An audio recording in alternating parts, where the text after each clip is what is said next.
is it about people, do you think, that you, after all your years of doing this, that you find that really makes people want to do this? I think that I inspire people when they hear the success stories. I think that they've put this off, they've been afraid, they've been living with the unknown, and they're afraid of what they might find. And I think their number one fear is rejection. They're afraid to make that approach to find the missing person. But then when I enter the picture, or when I tell them how to do it, or they read it in my book, they find out there is a real successful way to approach someone, very non-threatening. And so I give away the tips and the secrets that make it happen. And as you know from all the shows I've done, my reunions are very successful. And it's because I prepare each party before they meet. That's one of my secrets. They're prepared. They don't walk into this cold. How hard was it to get to reunite these people, to find them? Well, would you think there are very many Pruzinskis in the whole United States? No, Only 5. Only 5. Now look at all this stuff you have. And none were her. None were her. There are only 5 Pruzinskis in the whole Yes. United States. Vancouver, Philadelphia, Southampton, Flushing, and Somerdale. And none were her. So how do you get this information? I have a wonderful computer.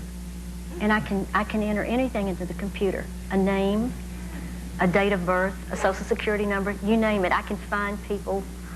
But none of them were her. None of these were her. So then what do you do? Then I changed the I to Y. I found out by talking to one of the families that many times they changed one of the letters. So I changed the I to Y, found 5 more families with Y. Yeah. None were her. So after contacting people in New York, Florida, Connecticut, New Jersey, I called John back and I said, John, give me another clue. Give me a little more information. He said, well, now, she had a sister. So what was her married name? Was it an unusual name? He said, not really, Rook. I ran R-O-O-K. That's the way it sounds, right? Right. Then he said, no, R-U-C-K. I ran it R-U-C-K. Then he said, maybe a W. So when I hung up from John, I tried it W-R-U-C-K, and sure enough, I found her sister.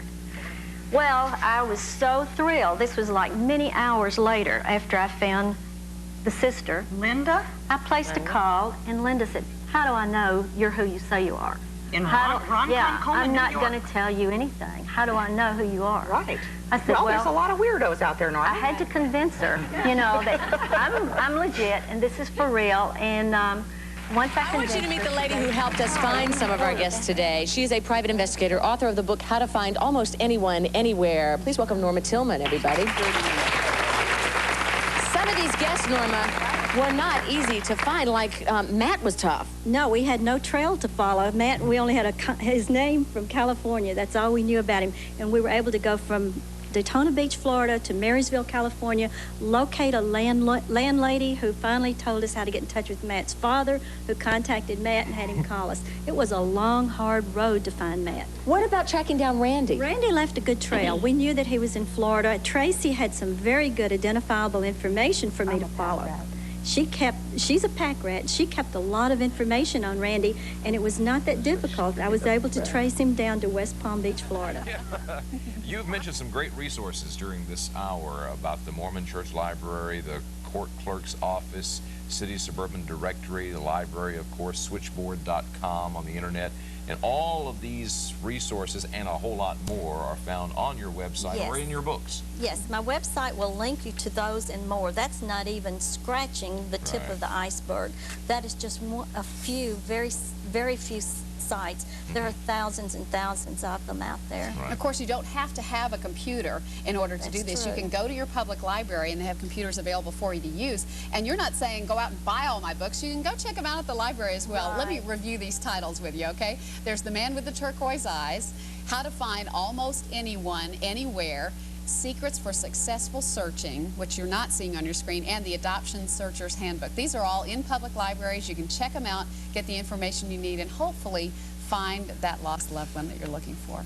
I bet this is really rewarding for you, isn't it? It is the most fulfilling thing you can imagine. I just get so excited every time someone finds their missing person, but I don't get, caught up in it. I have to keep a distance from it, just like when I was in law enforcement. You don't let it get too close to you, and I don't get emotionally involved. I just move on to the next search because there's so many out there. I could do 1,000 a month if I had the time. But that's why I tell everybody how to do it. I don't have time to do everyone's search for them. So I'm giving them the information. I want to see everybody reunited. And when I started my website, my goal was to have 100,000 people. Yeah. Now I've got 300,000. And Norma Tillman is a private investigator. That's Norma over there, who helped bring together some of today's reunion. She's the author of this book. And if you want to find somebody, you either need to get this book or find her. Not to call me, but to get this book, hear me, America, or call her. How to Find Anyone, Anywhere is the name of the book. And there you see the website address if you'd like to do a high-tech search for a lost loved one. It's www.reunion.com. And we're back now with Norma Tillman to talk about how the internet can be used to find someone you've lost touch with, whether it's a friend or family member or whoever. This is a valuable tool, isn't it? I think 5 out of every 10 people I meet want to find somebody, so I know they're out there. Yeah. Well, let's take a look at the website right now. Joe and I dialed this up a little bit earlier this morning. Here's the home page. What do we find here when we go to reunion.com? We find lots of places. Everything that's, every word you see is a link to another place. All you have to do is go to a public library if you don't have a computer, and the librarian will show you. You just click on something, and it takes you somewhere else. There are over 400 links from this page alone. You can go to another page for genealogy and find 300 other sites, and it's just a click away. So regardless of whether you're looking for someone in the military, if you're an adoptee searching for birth parents, you're looking for your father, regardless of what type of search this is, there's even a search engine on there where you can put in your name and say, is anybody looking for me? Wow. This is reunite, where you're finding folks, either friends, family, adoptees, and where you place a classified ad, This is actually the questionnaire that you complete and give information. Reunite stands for Reunion Network, and it's a computer program that will match 2 people anywhere in the world who are looking for each other. So you fill in all this information. How do you know it's not going out there to the world? How do you keep it confidential? It is very secured in a database, so only certain non-identifying information will actually appear on the web. The rest of it is stored securely in the database. Now, if you don't care if the whole world reads your ad, there is a place to put a classified ad, which is in part 4 of this particular form. You just put an ad on there that says, I want you to contact me. Here's my email address. Here's my address or phone number. You can put whatever you want to. But the ads are edited for clarity and also to make sure no one gets hurt. So every ad is edited to make sure it doesn't embarrass or hurt someone or cause anyone a problem. But it's a wonderful way. The last caller that we had said she put an ad in the paper and found her father. It's that easy. That's great. All people have to do is put an ad, come over to that website. And you've actually linked people together then. 2 have placed an ad and found each other. You ought to see the reunions I've done, yes. Really? Yes. One girl in Anchorage, Alaska had put her ad on there 2 years ago. Her sister in Great Falls, Montana had just gotten on the internet, and the first day on the internet, she just wondered if her sister could be on there. Found her the first day. Wow. I have another story like that in Florida where someone, the first day they got a computer, they had seen me on TV, they came to my website and said, that's my grandfather, who could be looking for him? And the next thing you know, we have another reunion. Private investigator and author of How to Find Almost Anyone, Anywhere, Norma Tillman. Hi, Norma. We love you, Norma. Yeah, I love you too. You know, they're really powerful things to watch. How do you find these people? Oh, gosh, you know, thanks to high technology, I never leave my desk anymore. I find them with the help of a computer mostly and the help of a telephone. Do you have people helping you? No, I have a There's sister so who's many also a people. private eye, and she does this some too, but when I need some help, she does help. But you seem to answer everybody. Yeah, I try. Yeah. Do you have any rules about, you know, who you would reunite or who you wouldn't reunite? I stay away from anyone under 18. I don't want to cause a problem with a small child, and that's very rare that I even get a request for anybody involving a child. But if I think that the person's looking for them for the wrong reason, I would hesitate to get involved. And I want to make sure this is for the right reason and that it does have a happy ending. Wow. So a lot of concerns. It's an awesome responsibility because I could ruin someone's life, and my goal is to help make their life better. Well, you do it wonderfully and respectfully, you. so we appreciate that. The Queen of Reunions, your first name is Norma Tillman. Norma Tillman. This must be a dream job of the world for you. It's got to be the best job in the whole Doesn't it world. feel great to see all this happen? It does. I love it. I love it. How many know. of these do you do? Oh, 100 a week. I do thousands of reunions. You really do? Yes. If anyone wants to call you to have a reunion, please tell us how to get in touch with you. Okay, you can write to me and send a self-addressed stamped envelope. Okay. P.O. Box 290333, Nashville, Tennessee. Okay. 37229-0333. And in most cases, I assume most people are usually happy to get Successful back searching. together. She is private investigator. This is a legit one, not like one of those Rockford files. She's real. Norma Tillman, welcome to the show, Norma. Hi, Norma. How are you? Welcome. Thank you. We were chatting during commercial. We were chatting with you, and you said that you have found to date 1,000 couples reunited. That's a conservative figure. It's over 1,000. Wow. Yes. And 3 books to your credit about this. That's correct. Yeah. Well, yes. then you should know, how does someone go about getting the information they need to find someone? Well, basically, whatever information they know about the person is their starting point. Right. They only have maybe a name or a last known address, something that they know about that person. That's where you start, and you just keep building trails from there. So there is, if you needed one specific bit of information about that person to start searching, just hopefully successfully, what would that be? A name, a correct name, correct spelling, and the more unusual it is, the easier it is to find the person, believe it or not. Well, where do you start looking then? Well, for the average person, the normal place is the telephone directory. They're going to open up or they're going to call information. But believe it or not, a public library, an archives library, there are many, many sources of information. So you're not limited to just a telephone book only, but that's where most people begin. Right. I recommend a lot of people go back to the neighborhood if they know what neighborhood or what address that person formerly resided, even if it's back in 1930. Go to a state archives library and look up that address. Find a neighbor who may still be there today. They might could tell you where that family moved. What can you as a private detective do that I couldn't do myself? Basically, I have a lot of high-tech computer information, a lot of databases, and the average person is not going to have access to the same information. It's a little bit easier. I have every phone number in the whole United States on a CD-ROM disc. Oh, my God. So it's easier for me to look up a name or a phone number or an address. I can do all of that with discs. So I don't need to call my information operator. I can just call you next time. That's true, Give me yes. the number anyway. Well, this is interesting. I heard this. We were talking about this. If someone has died, someone logs this? Believe it or not, I have the disc for death records, too. Anyone who's ever died is on a disc. I mean, it's unbelievable. We're in the information age, folks, and there is no privacy to speak of. Most people don't realize it, but almost anything can be, you know, bought one way or another. And I don't mean to invade someone's privacy. I don't mean like I don't go in and buy bank records and really personal things about them. But if it's in the phone book, it's on a disc. If it's on something on paper that's public, it's on a disc or in a database. Now, you said that you have the CD. Yes. That has every person that's died only in the United States or in... No, yes, in the United States. Okay. And it's since 1968 forward to this present And I year. heard, is it the Mormon Library? Yes, of course, the Mormon Church Library. It's a wonderful source for genealogical records, and they have a branch in almost every city. They have computers there where you can enter a name only and find anyone with that family name that ever died.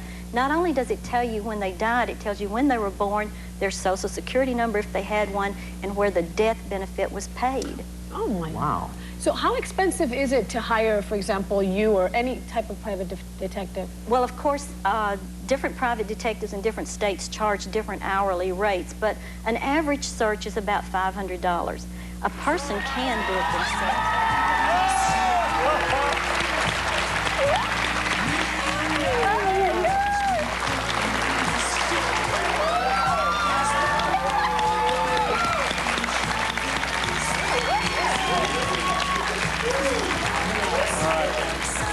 Okay, settle down now. Concerns a promise made on a battlefield, a debt of honor that was finally paid in full.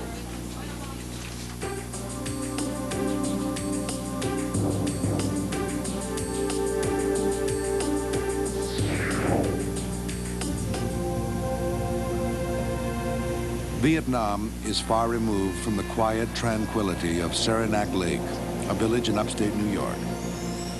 But for one veteran, the war is just a memory away.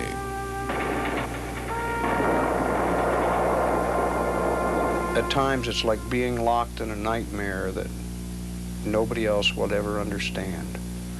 War is not something that ever goes away. Larry Robertson needed Case Closed help in order to put that war behind him.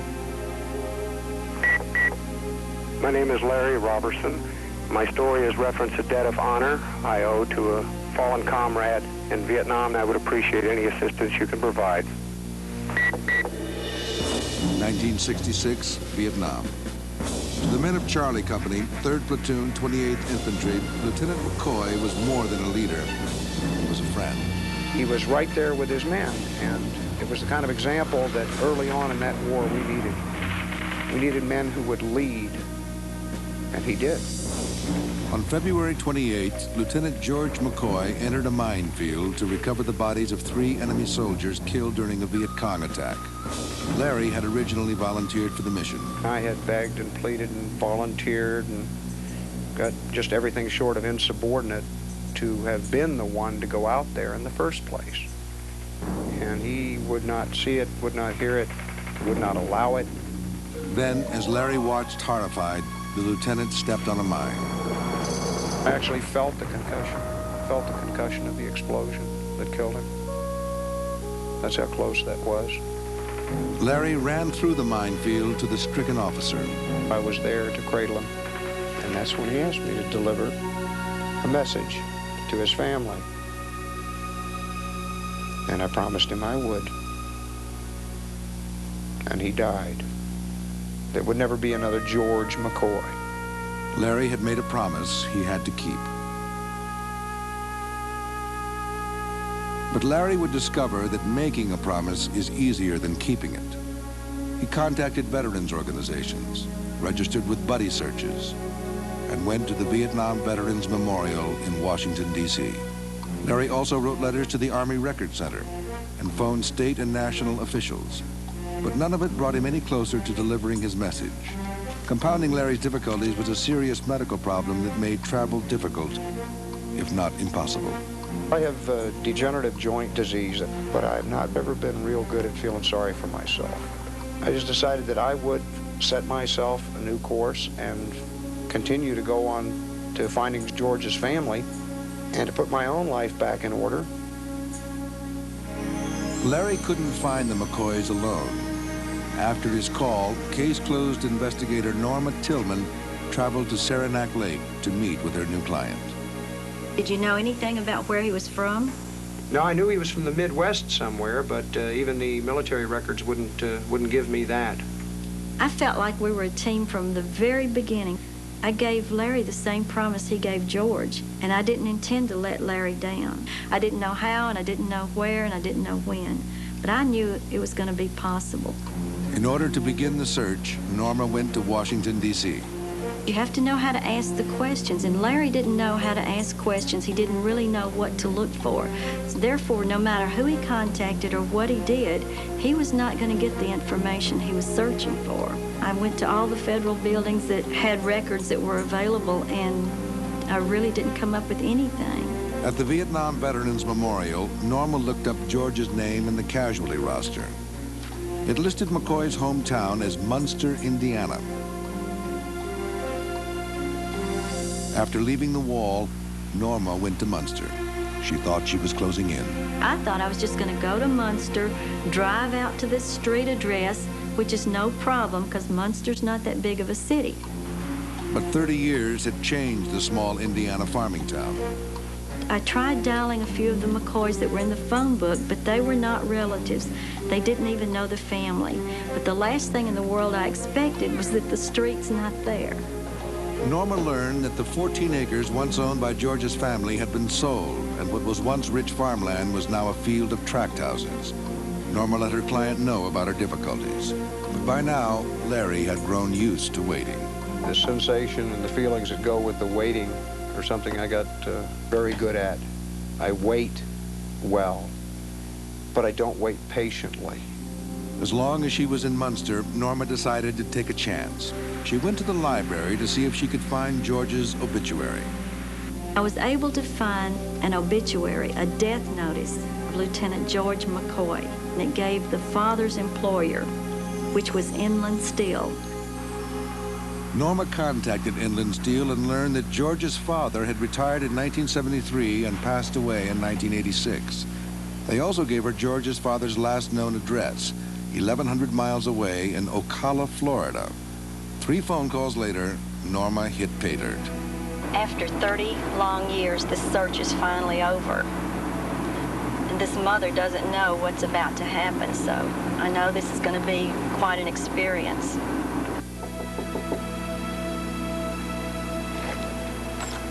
Mrs. McCoy? Yes. My name's Norma Tillman. I'm a private investigator from Nashville, Tennessee. Yes. I represent a client who was a friend of your son, George, in Vietnam, and I'd like very much to talk to you if I could. All right. Would you like to come in? Yes, please. When he went to Vietnam, I had the feeling that he was going to go over there and, you know, maybe win the war. I mean, we just thought George was indestructible. George's mother told Norma about a family reunion in Illinois that was taking place in a few days. She invited Larry to attend. I'd be very glad to meet him. I couldn't wait. I couldn't wait to get to a phone and call Larry to say, it's going to be okay. You're going to meet Miss McCoy soon. In fact, there's going to be a family reunion. We're going to meet Miss McCoy there. Larry immediately flew to Illinois and prepared for the reunion. It has been so daunting for me, you know, because I went looking and was actually afraid to find, because I didn't know how I was going to handle any of it. Finally, 30 years after a promise made in a field in Vietnam, Larry Robertson paid his debt of honor. I want you to meet Larry Robertson. Larry, this is Mrs. McCoy. Ma'am, How do you do? I'm honored. Thank you, Mother. Larry, I understood that you wanted to tell me something. Yes, ma'am. I served with your son very honorably and very proudly for his time in Vietnam. And I was with him at the instant of his death. And he asked me to tell you that he loved you very much and to please make sure his family knew.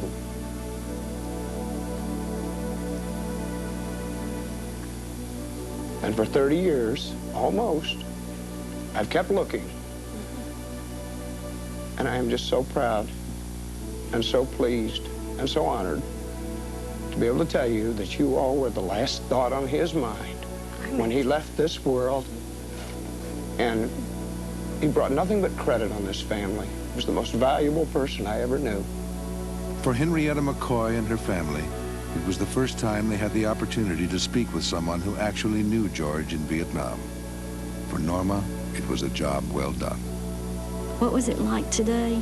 It was a wonderful feeling. I even feel like I'm part of this family. You know, it's like I have done something that makes me feel wonderful. I've made 2 people very, very happy. And I think everybody there knew that George had to know that Ms. McCoy got her message. Larry had one more stop to make before he could say, case closed. Sir, Sergeant Robertson reporting. Mission's accomplished. I made a promise, and as Robert Service put it, that a promise made is a debt unpaid, and the trail has its own stern code. And I have a feeling that I will probably be able to take a nice, long, deep breath and just relax for maybe the first time since that day in February of 1966. Norma Tillman. Norma is a private investigator who has helped 1,000 people find missing relatives, friends, and such. Is that right, Norma? That's right. Let's welcome them, everybody. Let's hear it for them.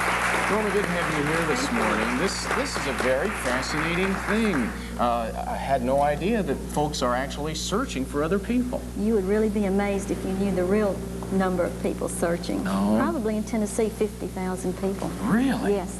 Now, you've only been Millions nationwide. Millions. Now, what is the cause for the search? Many separations are by divorce or adoption. Uh-huh. Many times That's the only reason. The main thing. That's the main thing. And but are we finding that people are more interested in finding missing people now than they may have been 10 or 20 years ago, do you think? I think so, yes. I think more people search now, and they don't give up their search. They may search an entire lifetime. 20 years is not uncommon. Well, if she is, I would like to hear about when she would come. But your son just let me know she's still living or anything. Well, Naomi, what if we changed holidays for you? I would like that, really. If Thanksgiving were a happy day and Christmas were a happy day? That would be nice. We've been working at it for a month and a half, and Norma has been on it even longer, and today is your day. Oh, my God.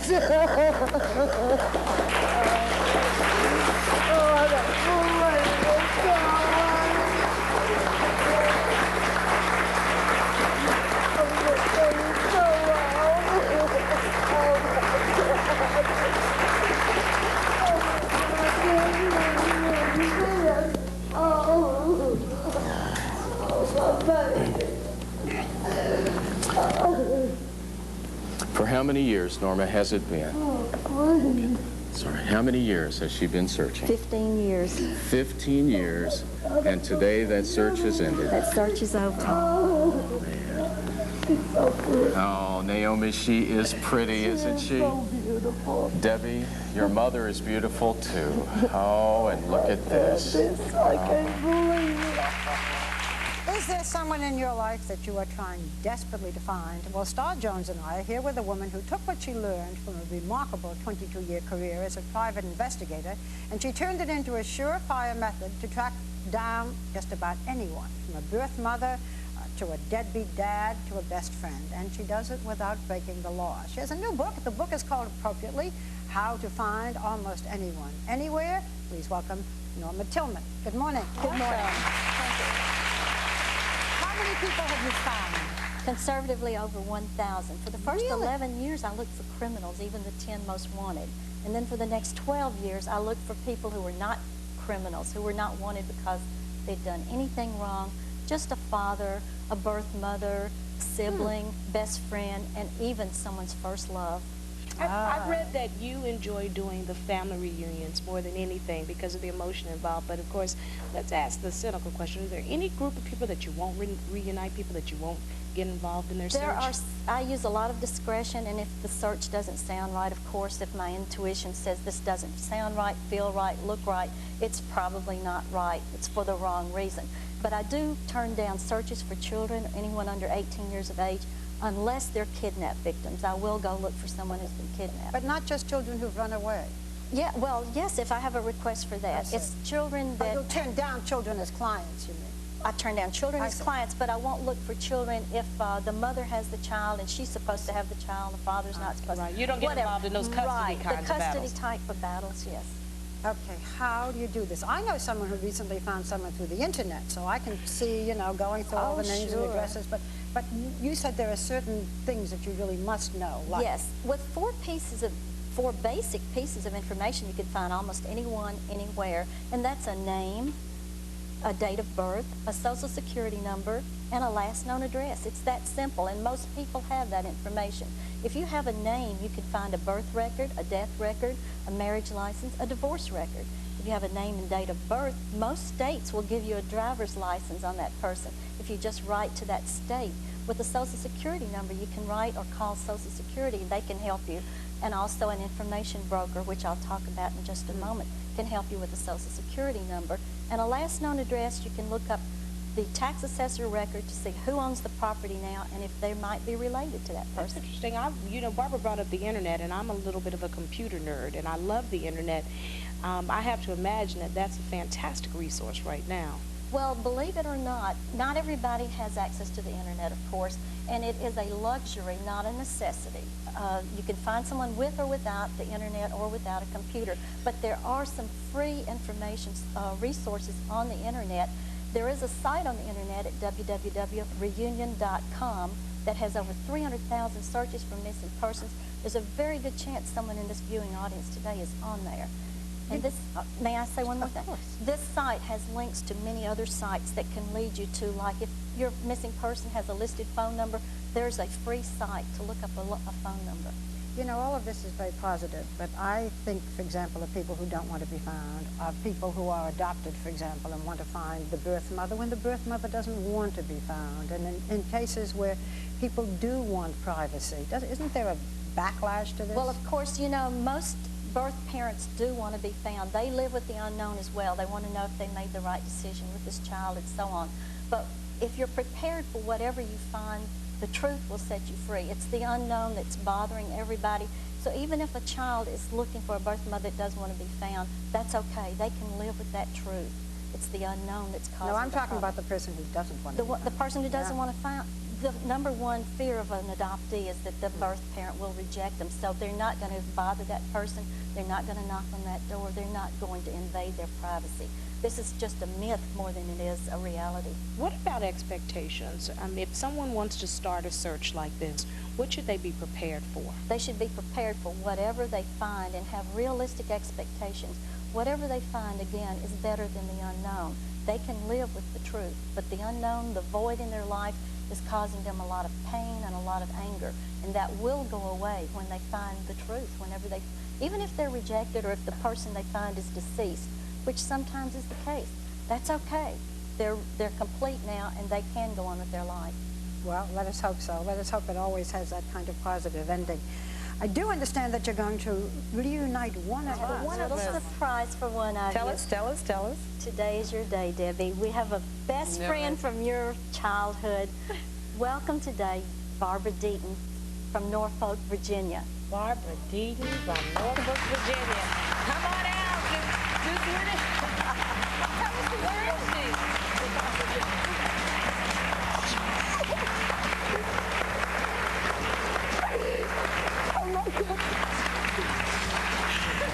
Sit down. Sit over there. Tell us who she is. Oh my God, I feel like this is Jenny Jones.